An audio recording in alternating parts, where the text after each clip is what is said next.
Hey y'all, I'm Dan, and this is Kinfolk, Stories of Community and Connection.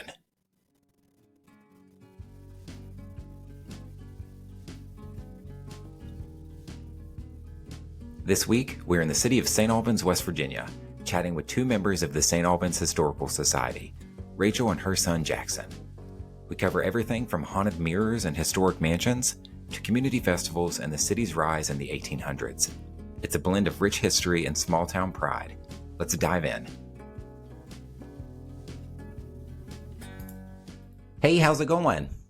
It's going good. Nice to meet you both. It's nice to meet you. Jax, if you want to go ahead and just introduce yourself, and then we'll just take it from there.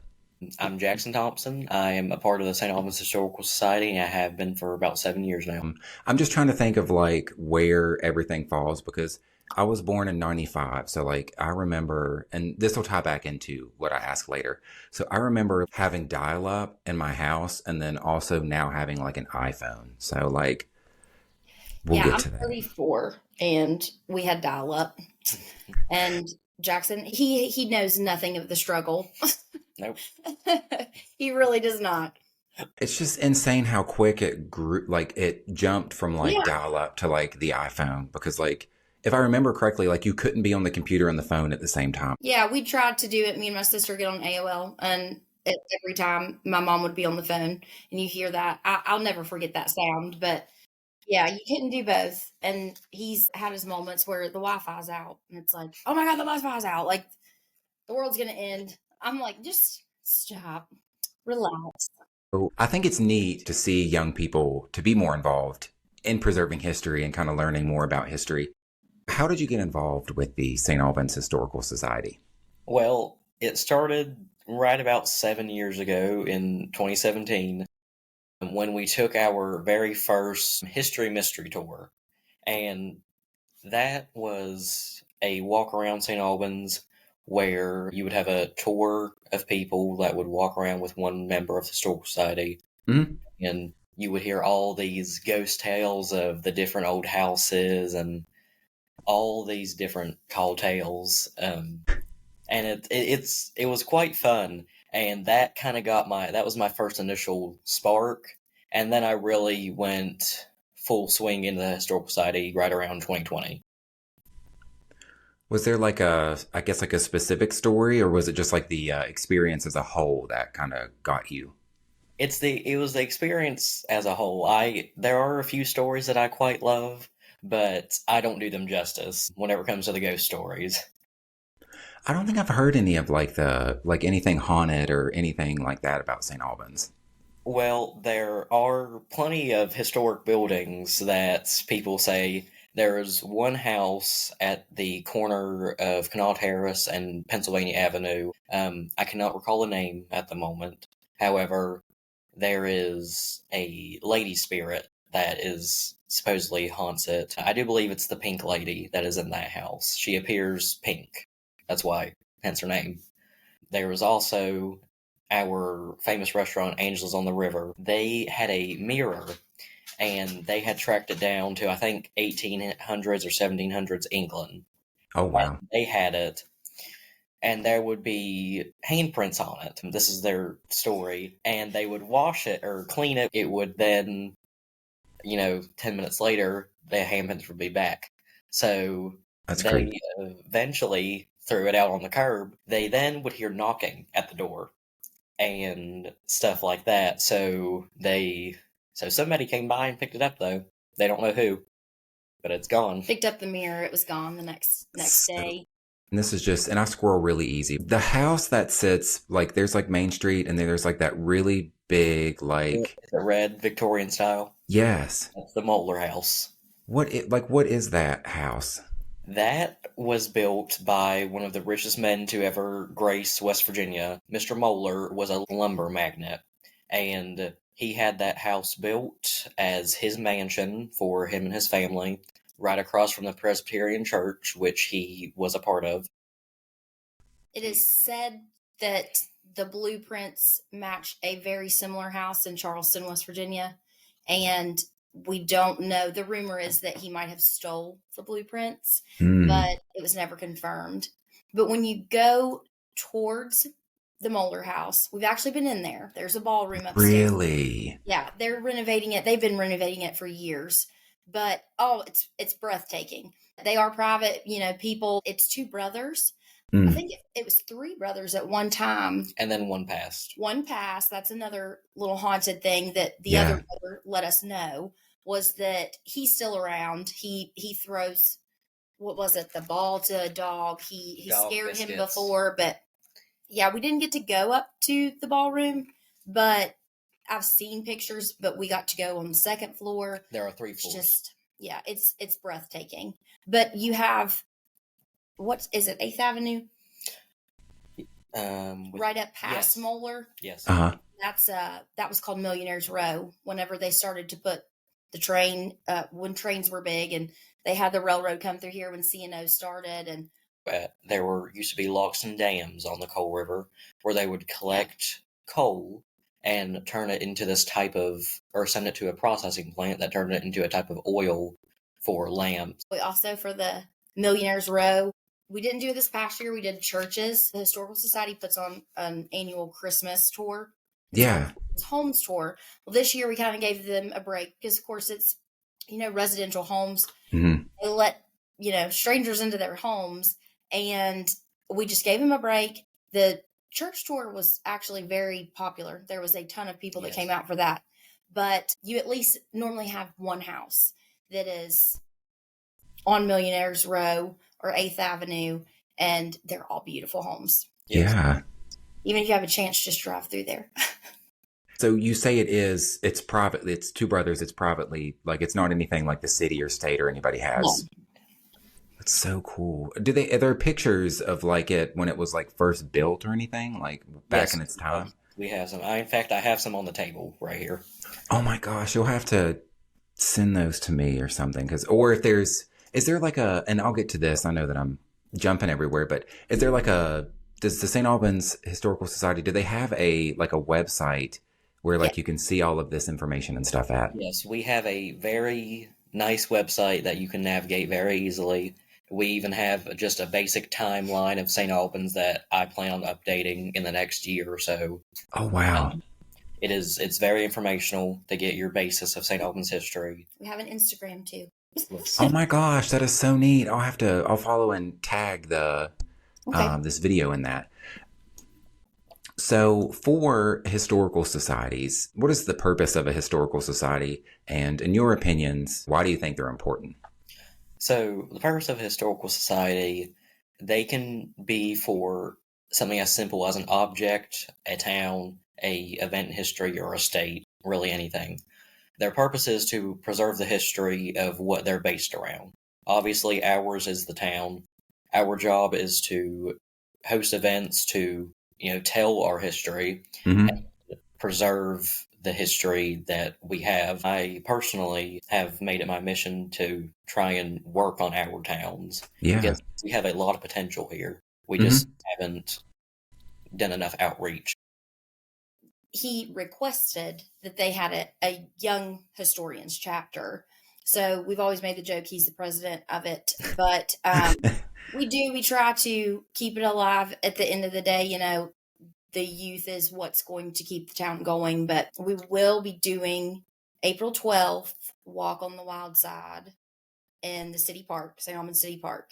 And I have no idea, honestly, what's going to go on. But it's just a fun day in the park for kids and all ages. But we'll be there with a booth. I think it starts at 9 maybe.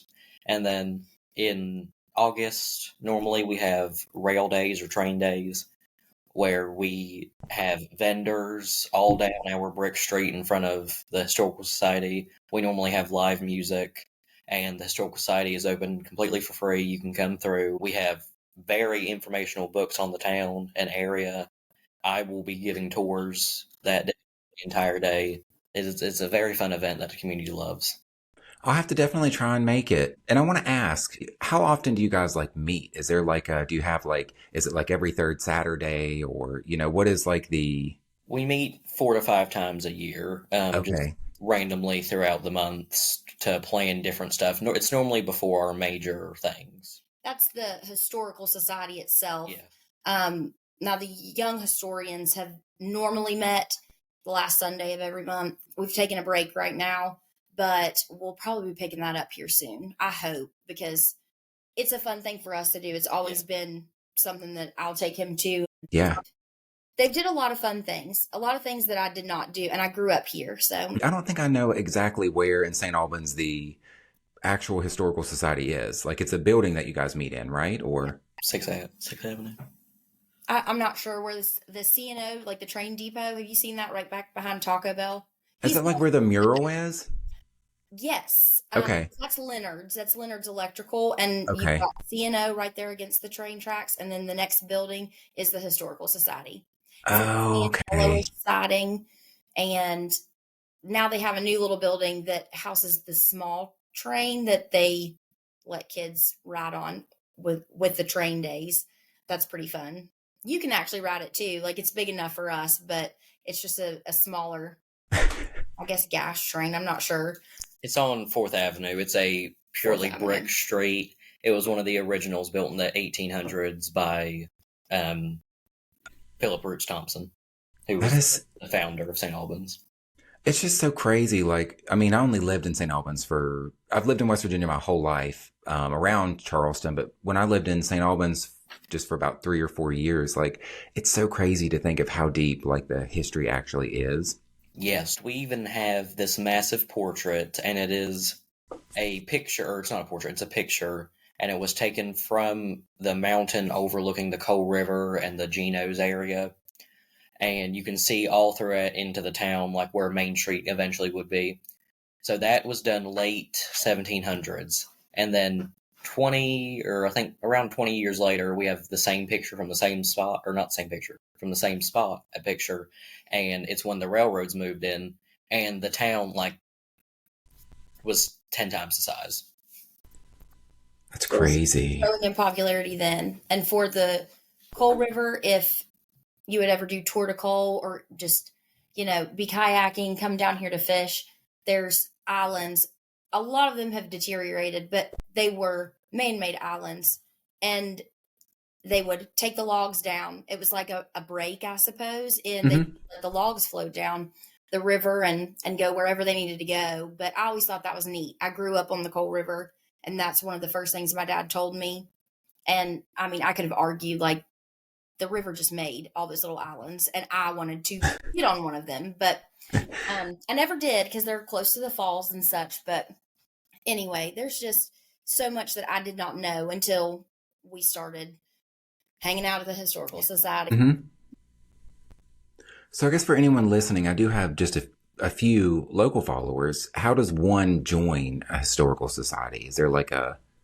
Well, what you can do is you can search up on the city website, it'll have it, or the St. Albans Historical Society website. It's more reliable for the meeting times. You can show up to the meeting for completely free. You can go to any of us that's a member, and we'll hand you a form. You can join with just either a single membership or a family, and that includes, free admission to the Christmas Home Store, and that includes you having access to help with anything and helping running events and whatnot. For your free time. Yep. I think it's $15 now. It's $15 for an individual membership and $20 for a family. And it is on the website. I can send you that, but you can pay online now. I know we're having a meeting on the 13th, April the 13th. That's whenever our next historical meeting is, and it'll be 2 to 4. It's on a Sunday. But you can also stop in there, like he said. They do open houses once a month or twice a month. Our Chamber of Commerce monthly will release a St. Albans newsletter. It'll have all the events for the month. It'll have stories about it. February's. I don't know where March's is. Are those like mailers? Do you have to pick those up, or will they mail them to you? You have to pick them up. Okay. They're all throughout. I wish they were mailed. I thought that was how it worked at first. But anyway, they have them all throughout Main Street. And since you're familiar with that area, I mean, Curry's Creations has them. I think you can pick them up at Village Sampler. Have you tried Montanero Cakery? I have. And oh my gosh. Yeah. I love Jacob and Greg, and I just love all their stuff. But anyway, they have them too. So a lot of local businesses have them setting out for you, or you can go to the chamber's office and pick one up, which is in City National. I don't know. It's chock full of everything that goes on, and you have the whole list of events for the month when the parades are going to be, which I love that part. But they do have open house at the Historical Society twice a month. It doesn't look like it's like one at the beginning and one at the end. It's just whoever volunteers to open it up and Gotcha. come in. Normally it will be somebody that knows what they're talking about. And whenever it comes to our parades, I suggest bring a chair. I can message you some other stories that... Yeah, please do.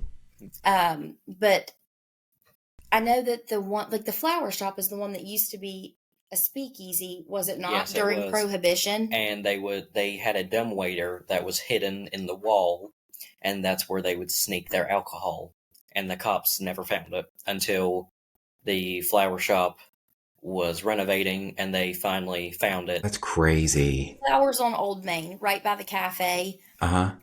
You can ask the ladies that are in there that they fully believe it's haunted. We're going to derail here because I'm loving the conversation. Is there a part of St. Albans history that you feel more people should know about? Or any something kind of like that, like any other things like that you feel like more people should know about? I think it would be our rise in the 1800s. We were one of the biggest towns in all of West Virginia at one point. We had the major rise from the locks and dams collecting coal, the lumber industry, and we had a rubber factory at one point as well, right off of Route 60. Okay. But we were known as the town of millionaires. We had many wealthy people throughout the town, and we also had just, families and everything. We were a massive town and had 15,000 people. Our high school had 1,000 kids. We had 3 middle schools, and we had double digits of elementaries. That's crazy. Schools are one of my favorite parts of the history. Do you think that's the most they've ever had in this town? Yes. That was new for me. I didn't know. Yeah, there were a lot of elementaries. And in the early 1900s, Kanawha County School Board was established and started taking hold in St. Albans, and we still had segregation at the time. So McKinley Middle School was under a different name. I cannot recall at the second. I will probably in 10 minutes. But it was the black school, and then the junior high was the white school. And then the high school was all white, and the majority of the elementaries were. They would bus them down to a high school in Charleston. They had them ride public transport. Uh-huh. They would get up very early and get home very late, and they still had chores to do. And if they were on any sports teams, they had to find their way to their own games, which were normally far out because there wasn't very many African-American teams to play against. Mm-hmm. And if they did, it would be of all ages. It could have been a 9-year-old with, I don't know. We just had one of our meetings in February that talked about that, and I had no idea about the extent of some of that, because by the time my parents were in school, they weren't segregated anymore. We've got some of the people in the Historical Society that were bused to Garnet. Oh, wow. Garnet now is a nonprofit too. They're trying to keep that alive as well. One of our members of the Historical Society is on the board. Mm-hmm. And I think that's pretty neat, though. I don't think I've stepped foot in Garnet ever. I've drove past it. Uh-huh. But I think it's cool that they're trying to keep it alive and preserve it. And when it comes to McKinley, it was Carter G. Woodson originally. And Kanawha County did not end segregation until 1956. Oh, wow. So late. And now McKinley is getting closed, and it was just a few years off from being 100 years old. Oh, wow. And get me into how I feel about them closing it. Now I'm curious on I'm sure there's been maybe buildings or such that's been probably torn down throughout time that probably would have been really cool as historical landmarks or something. There has been plenty, and there's been fires too throughout St. Albans that have burned it. Have you wow. Fairview, the haunted house place? That was an elementary school, It was Fairview Elementary School, and I went there until 5th grade. They closed it my 6th grade year, and I had to go because the middle schools were starting, like they were turning it to middle school. It was haunted, but I have only went in that haunted house once because I said I'm good. I was here for years. What's the oldest building still standing in St. Albans? Oldest building. Dang, I don't know. Is it First Presbyterian or Not Presbyterian. It would be United Methodist. That was pre-Civil War. Oh wow! It still has in the main chapel that's no longer used, but it still sits there in good condition. It is held up by these massive timber logs. Oh wow! Yeah, and there's a massive crawl space you can walk under, and we have went under there. It's very scary because you can see the full trunk of the tree that's holding up the church, and they Oh my actually gosh! used that for a hospital during the Civil War. The United States government did not pay them back until, I do believe, the 1960s. He loves that. He loves that one. That little fun fact. But they actually had it was a brass bell, right? Yes, and they buried it. Or it was iron. And they had buried it somewhere where only a few church members knew, because the Confederates and the Union would both take church bells and melt them down for bullets and guns. Oh wow! I didn't know that. Yeah, so then they buried it, and nobody found it, and the same bell still sits in the original bell tower. I mean, they got it back, but I was like, that's a pretty heavy bell. It had to take more than a couple people. Yes. Oh, I can imagine, yeah. Had it somewhere, but I think that is the oldest. We'll have to fact check and get on the website. That is, I'm almost positive, the oldest. We have some other very old houses, like the Moeller house is very old. Angels on the River, you wouldn't know it, but it is incredibly old because it's just been renovated throughout time. But if you ever went to the second floor, you'd notice the age to it. But that was moved, wasn't it, to where it is now? It was, but they moved by trailer.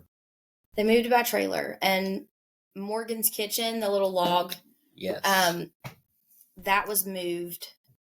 That was I do not remember where they moved it in the 70s, and that's what started the Historical Society.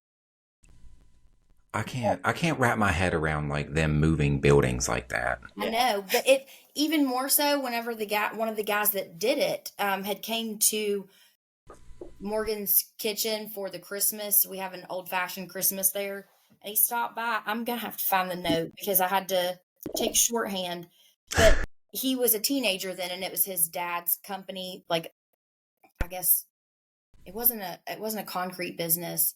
But it's like they moved it almost on a car hauler. And I mean, it's a massive building that's right. Logs. It's crazy to me. It is not native to St. Albans. It was across the river. It was down before one of the chemical plants. I don't remember exactly which, because there's plenty down here.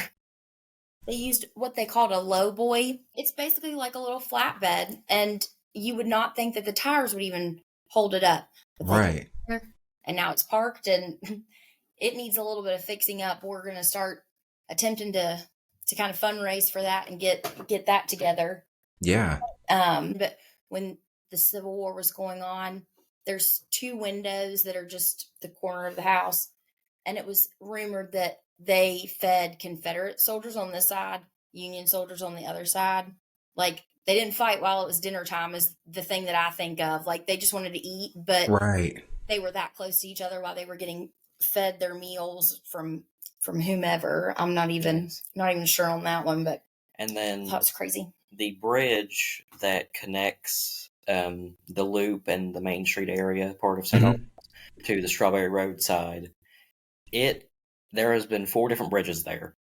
It was originally a covered toll bridge built by the Tays family and the Thompson family. And they would actually have tolls. Sometimes you could get past just by giving a few eggs or paying money. And then the Confederates were getting chased out of St. Albans by the Union. They burned it. However, the funny part is the Coal River was so skinny at the time and so low that the Union ran right through it. Do you have pictures of the covered bridge before it was burned? We don't have pictures, but we have a really good drawing of it that we have on the website and everywhere. That was probably a dumb question. Did cameras even exist when it burnt down? I don't know.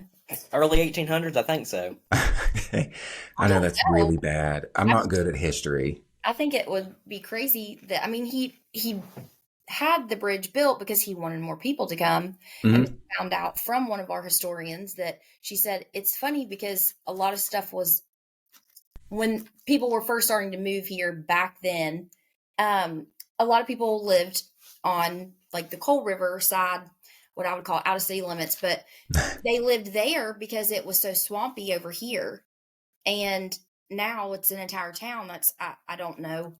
I don't know what changed that long ago, but I was like, that's crazy because I grew up on that side of the river. Anyway. And I've always assumed that's why the Coal River is now much bigger.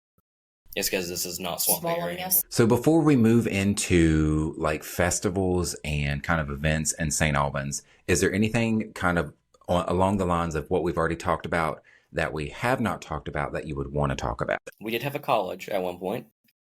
Really? I did not know that. It was hidden up Dry Ridge. It was an all-male college, all specifically white male because it was during segregation.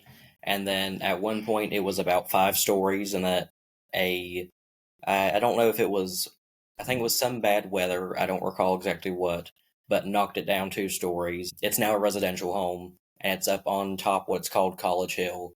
It is a gorgeous old house now. They had the first football team in St. Albans, which was late 1800s, and that's before the high school even formed. I wonder if that's why they named that, like that little strip of road, College Hill. Yeah, because it's like like you go all the way around it. There's a few homes, and then that's at the end. I don't remember if it's a cul-de-sac right there. It's now a residential home. It's beautiful. I've only seen pictures online of it, but I've never been in there before. We have a lot of buildings on the National Historical Registry, like the Methodist Church, the Moeller Houses. Oh, there's also the Raven House. The Raven House. It is a white mansion. It is alleged that Edgar Allan Poe got the inspiration to write The Raven. The Raven in the house. Just making sure. When we were still Virginia, he apparently passed through, and I guess he knew the homeowners then. So to kind of segue into festivals, in your opinion, if St. Albans had like a staple festival that would represent St. Albans, what is that festival? Heritage Day. I say Chili Fest. Chili Fest? He said Chili Oh, I love Chili Fest. Yeah. I don't want to pick just one. You have Yak Fest. Yak Fest which is massive. Very good. They used to have, Heritage Day was called Founders Day, which I really liked Founders Day better, but I don't know who changed it. I had nothing to do with it, but now it's Heritage Day. And then we have the chili cook-off, the train days. They have a picnic at Morgan's Kitchen. That's not a massive thing, but Yak Fest brings in a ton of people. Just the Tour de Col itself is what brings in so many people, but Yak Fest normally has all the things. The Tour de Col normally brings in a few thousand people. It does bring a ton of people. And I cheated, completely cheated. I did not start where they all start. That would take all day, the amount of kayaks they're pulling into this tiny little area. I don't mean to cut in real quick. This is a completely different topic. It just is what Mom said. But our middle school, we do have a bridge, a walking bridge that's a suspension bridge that connects Pennsylvania Avenue to the St. Albans Strawberry Road part, and it's been the Hayes Bridge for years. I walk it all the time. He was forced to walk it all through middle school, and then I loved it. You can bike over it too. I have some gorgeous photos. It is the best spot to take pictures on the river. It used to be wide enough that someone drove a bug across it. Oh Lord! That was back when my dad was in school, so the 70s.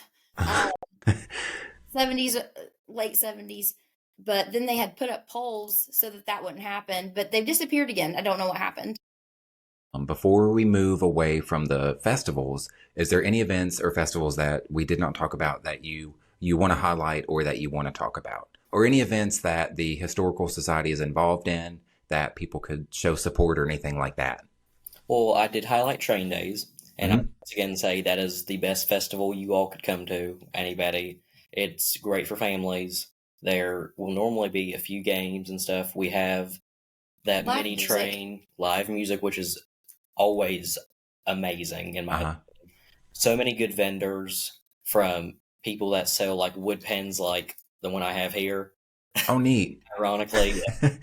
There are toys sold, like handcrafted toys, 3D printer stuff, candle scents, anything you can think of. Delicious food from some of our local churches. And When is it? it is in normally August. And Okay. I'd say if you just keep up with the St. Albans website or Historical Society, they'll post. They should be posting it here soon because summer Nice. is about to hit. It's normally September, early September, I think. Oh, it is. August, early September, yeah. Because that's when everything happens. Almost everything happens on Main Street, and they're all wonderful festivals. They Uh-huh. always have good things, vendors. Music is almost always there. I can't think of any more like big things like Yeah. that. There's not really any. Every festival is fun, but the major ones are Train Days, Heritage Day, and Yak Fest. then Yak Fest and Chili Cook Off. Those are, if you ever have to pick, make it to those because they are wonderful. So the last thing is the rapid fire questions, and I do want you both. I want an answer from both of you, just because I'm curious. The first question is, in your opinion, where is the best place in St. Albans to grab a bite to eat? Oh, that's hard. I would, The cafe. yes, honestly, the cafe, it's wonderful. They have just delicious food. We have a lot of good restaurants, but if you can only make it to one, make it to cafe. The Reuben is like my favorite to get when I'm at the cafe. I feel like we're gonna get shunned. Oh, we definitely are. Oh, for sure. It's I can okay. I can already The cafe imagine is the best. I can talking to like Angela at Angela's on the River. She's second because she has some delicious food. Okay, so question number 2 is, what's your most favorite thing that you've learned about St. Albans? Oh, that's hard. Once again, I think it'd be schools for me, just because because schools are like one of my favorite measurements of a place's success. And I know that's really weird and nerdy, but that's I mean, it's neat because I've never really thought of anything like from that perspective, and I don't mean that as like in a negative way, but it's neat to be able to have that perspective. yeah, it always puts into perspective for me how big St. Albans was to have double-digit elementaries, Yeah. junior highs, and a high school, and a college before that. The last one is not so much St. Albans, but if you could time travel and you can only pick one, would it be to the past or to the future? Past. Past. I'm scared of future, so I'd rather go look at the past so I can know I'll do everything past. prior and just see the difference between what is now and how places looked then. There's a photo of St. Albans of the beginning of Pennsylvania Avenue and 8th Avenue area, and it's just gorgeous. Lawns are beautiful. The houses are upkept and proper. Actually, I have it in my room right now because it's on our calendar that the Historical Society publishes every year. Oh, that's neat. I wouldn't change anything, but I would want to go back to the past for sure. I think it would be neat. I would pick the past too. I mean, I'm not good for like no water or electricity. It would only be for a little bit of time, but Just about 3 hours and I'm done. it's getting hot out here. I just want to go back and air condition. Oh, that's funny. Thanks for listening to this episode of Kinfolk, Stories of Community and Connection. From man-made river islands and speakeasies to a mansion with a ballroom and a bell buried during the Civil War, St. Albans has some wild stories. And thanks to folks like Rachael and Jackson, those stories aren't going anywhere. If you enjoyed this conversation, please follow and rate the show on your favorite podcast platform. It helps us grow and share more Appalachian stories. You can also find me on TikTok, Instagram, and Facebook, where I highlight local businesses, festivals, and hidden gems across Appalachia. Got a small business or know someone with a story to share? Send me an email at kinfolkpodcastconnect@gmail.com. Show notes, including links to the Saint Albans Historical Society, can be found in the episode description and on Instagram. Until next time, stay curious, stay kind, and don't be a stranger. See y'all soon.